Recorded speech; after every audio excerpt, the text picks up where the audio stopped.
Hindi mainit. Sa malamig ko, dito sa malamig ko. Para hindi ka naman... Ako ay Pilipino, taas noo kahit kanino.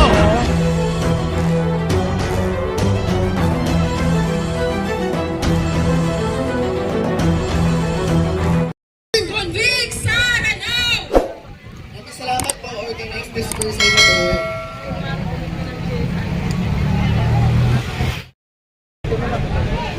Interes kasi hindi ko na matiyak sa bawat piso na makaba ng ating bayan. Natitiyak natin kung saan.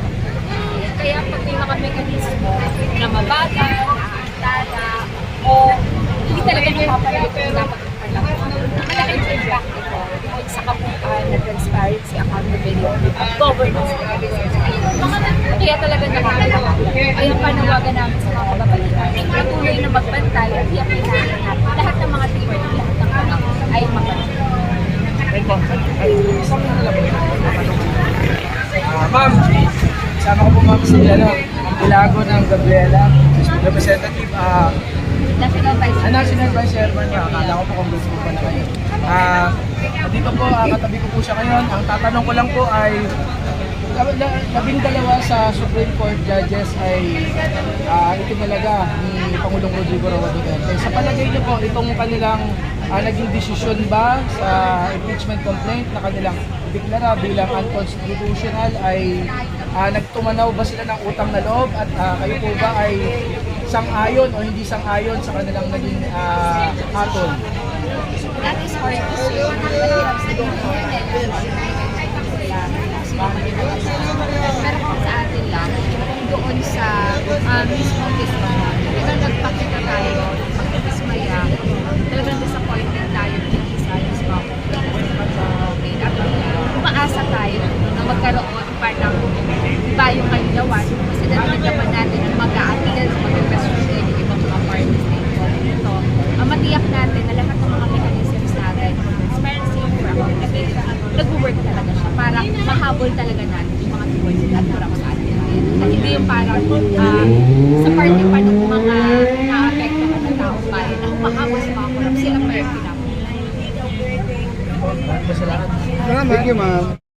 Hindi mainit. Sa malamig ko, dito sa malamig ko. Para hindi ka naman kawawa kasi Ano ba?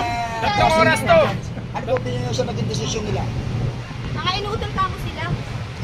Mga inuutang sila. Dapat sila para sa bayan, hindi para sa mga politiko. Ang pagsilbihan nila kapakanan ng bansa, hindi kapakanan ng mga politiko. Right? Wala natapalan ng mga yan, mga Supreme Court justices. Dapat natapalan nila sila ng pera. Since noong 2022, dinaya ng Duterte ang Marcos yung 2022 national rig election. Nagsampa kami ng bandamos petition sa Supreme Court.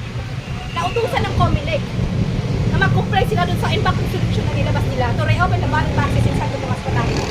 Saan doon lumabas yung 20 million votes within 1 hour na hindi may paliwanag ng COMELEC kung saan nanggaling. That's the first na hindi nila inaksyonan. So doon pa lang, mahalata na nagkakaroon ng sapuatan ang COMELEC and also the Supreme Court justices. Kaya lahat ng mga petition namin, in case na sinampa namin sa Supreme Court, lahat na-dismiss. Ito pa itong ginawa, pinaka-worst na ginawa ng Supreme Court. Wala silang session. Walang pasok ko na sa Korte Suprema. Pero anong ginawa nila? Nag-resume sila. Why? Nag-resume sila para lang protektahan si Sarah na hindi magkaroon ng impeachment trial. Dinismiss nila yung kaso ng impeachment. Right? So, dapat sila para sa pakaibahan, hindi para sa mga politiko.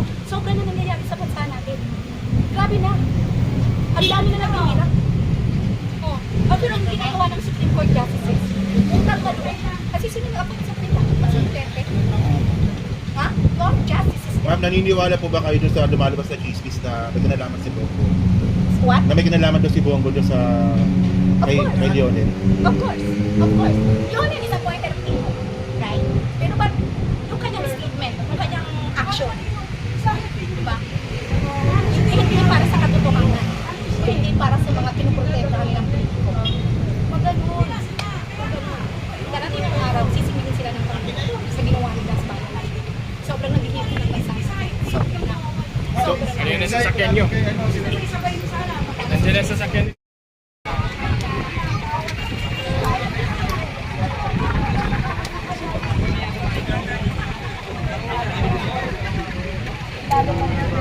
mamamayan natin. Tapos ganito pa yung Supreme Court na meron tayo.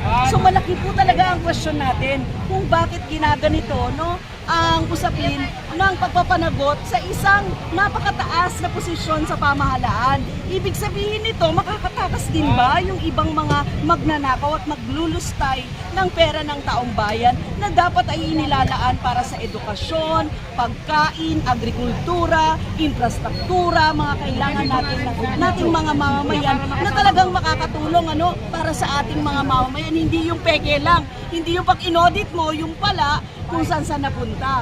Kaya ang gusto po talaga natin ay magpatuloy na magkaroon ng pagpapanagot kay Sara Duterte, litisin at i-convict si Sara Duterte. Maraming salamat sa po, Ma'am Arlene. Ang katungkulan po na magsampa ng kaso ng impeachment complaint ay sa Kongreso. Tapos sa Senado naman po ay upang magsilbing impeachment trial court. So bakit po si Pangulo na nasa executive branch ay nadadrag pa rin po siya sa issue na ito? Kaya po nga hindi natin maintindihan kasi eksklusibo na kapangyarihan ng lower house ng ating House of Representatives yung pag-i-initiate ng impeachment complaint. Sa totoo lang, dapat at nararapat lamang na magpatuloy na magkaroon ng trial ngayon sa Senado. Pero ang nangyayari nga, parang nagkaroon ng impunidad, hindi gumagalaw yung Senado. At the same time, ngayon gagalaw na sila at baka nga ang mangyari sa kanila ay baka palusutin pa yung kampo ni Sara Duterte dito, no? So hindi lalo mapanagot. Ngayon, bakit nakikialam ang presidente?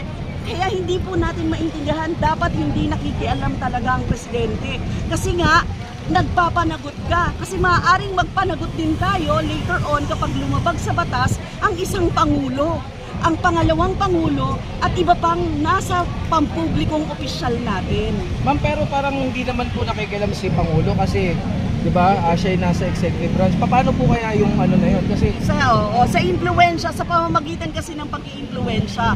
Siyempre, hindi gagalaw yung mga kongresista, lalo na kung indebted din sila sa Pangulo. Kaya ang maigi po talaga ay magkaroon talaga ng mga tunay na mga nagsisilbi sa taong bayan sa atin. Yung hindi indebted sa mga politiko, yung hindi sila makikinig, maiimpluwensyahan ng kung sino yung nasa kapangyarihan, kundi ang impluwensya nila primarya ay mula sa taong bayan. Thank you po. Thank you.